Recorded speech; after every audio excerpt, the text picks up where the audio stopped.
Okay, so I want to record a series of videos that kind of help you get through some pieces here. So let me go back to the first slide and kind of just walk through. So this is section 6.3, and the videos in 6.3 are fantastic. So you come in to learn, and remember I said in my email to you, I said I wanted you to kind of come in here and make sure you're kind of just reading through. So obviously you get to this slide right here, and you can see that I have a few notes at the bottom. So take some time to read that. I give an explanation. The standard normal distribution table, that is basically the table that inside of Hawks in the practice and in the certify, they have an electronic version of this that'll pop up. However, you might want to go ahead and print a copy off so you kind of have it in front of you, and that's what this first video is going to demonstrate, is kind of how to show that. And then I'll have a series of videos because the girl in the video from Hawks, she basically uses the graphing technology to find these numbers, and I want to make sure we understand from a paper point of view and hopefully form a better understanding. There's also this variance versus standard deviation. Essentially what happens here is that like the variance is the square root, the standard deviation is the square root of the variance. So like for example, if we're sitting here on this problem and I come along to you and I tell you that the variance, so in this case here we'd write the variance as delta squared. If the variance was 100 and then we wanted to find the standard deviation, then the standard deviation would basically be the square root of that, because basically what we want to do is we want to undo this square. So whatever we do to one side, you have to do to the other. And so the square root of 100 is equal to 10. So essentially the relationship between these two is that if you know the standard deviation and you square it, then you'll get your variance. Or vice versa, if you know your variance and you take the square root of it, then you'll get your standard deviation. And that's what I have a couple examples in that little handout right there, just kind of tie that together. And up to this point, I had just chosen not to really discuss that piece that way, and so I kind of limited a few questions. But I think that's kind of time that you have that in your understanding for these problems you're going to encounter. Alright, so right here, same thing, just kind of reading through this, don't have to write anything down. You come here and we've got our first video. So that my thing is that, you know, whether you take detailed notes over this or whether you just kind of browse through and kind of get the idea in your head of what she's doing and then go do it in the practice, because then they're going to show you step by step there. To me, the video kind of helps because it explains it. So I personally would take the time to watch the video, take the notes, and then watch and listen to anything that's down here at the bottom. So here we go, jumping right into this. So her video, first of all, is fantastic. So let's just kind of jump in here, look at a couple pieces.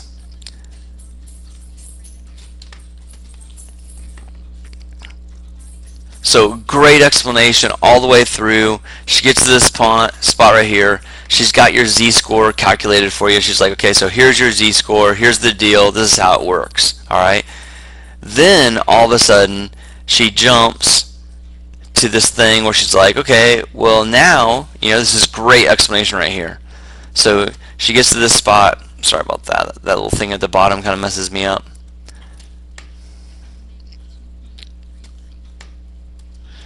So great explanation. She points out the z-score of 0, the z-score of negative 2.33. That goes right along with the empirical rule and what we've been doing. But the problem is at this point, if she pops out this thing about like, you know, this probability, and like she just out of nowhere just comes up.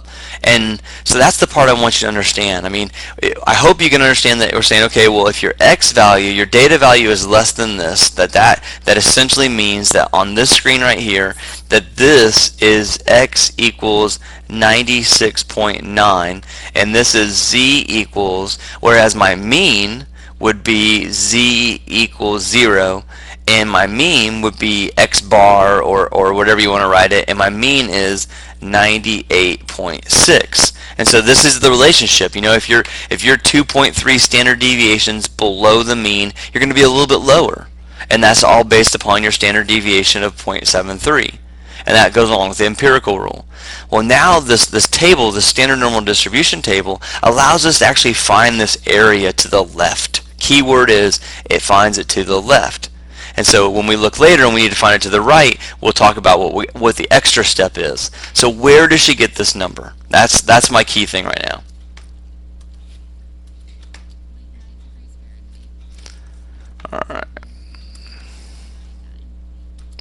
So where does she get this? Well, I can tell you that the way that she gets it is she's doing this, she's using the calculator. She's plugging the calculator, doing the normal CDF, and that works.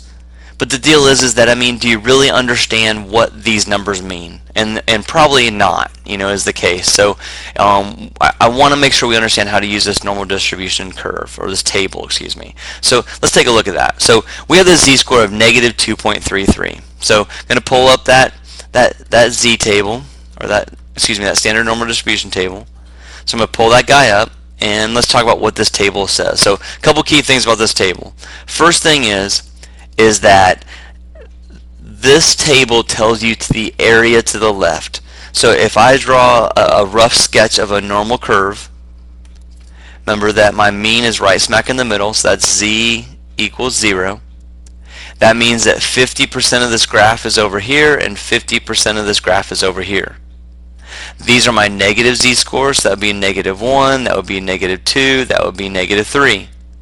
This side of the table is going to be all of my negative values. So if you look at these numbers real closely and kind of like study them, what you're going to see is that these numbers don't go any higher than 50%. So when my z value, and this is our first time we're going to read this, so when my z value, notice right here that this is 0, 0, 0, or 0, 0. We come down here and we've got 0, 0. So essentially what that means is that means that if my z-score is, and I bring that down right there, if my z-score was equal to 0.00, then my probability would be 0.50. We change that probability into percent. We move that decimal over 2 places. So as a percent, that means 50%. So that means, like I said, 50% of the graph is below it and 50% of the graph is above it. Remember, keep in mind that this table is only the probability to the left. Alright, so let's kind of clear that off and let's talk some more. So our particular score we're looking for is z equals -2.33. So if I drew, let me clean that up a little bit. If I drew a normal distribution curve, just a rough sketch to kind of get an idea, and she does this in the video, so that's 0. So that would be 1, that would be 2, that would be 3. So -2.33, so z equals -2.33 will be someplace about right there. What this table will do for me is it'll help me find the area to the left. It'll tell me what out of 100%, meaning this whole entire thing is 100%. Out of 100%, it will tell me what is the area or probability of landing on that spot. So I come and look at my table. I'm looking for my z of -2.33. So I identify across here, there's my 2.3. I come across the top, I'm looking for 3 for my second decimal place. So there's 0, there's 1, there's 2, there's 3. So now I have my z equals -2.33, and I come down where they meet up, and that's right there, and that's where she got her number. So on her screen there, she had 0.00990. We move that decimal place over 1 2 times, and that's equal to 0.990%.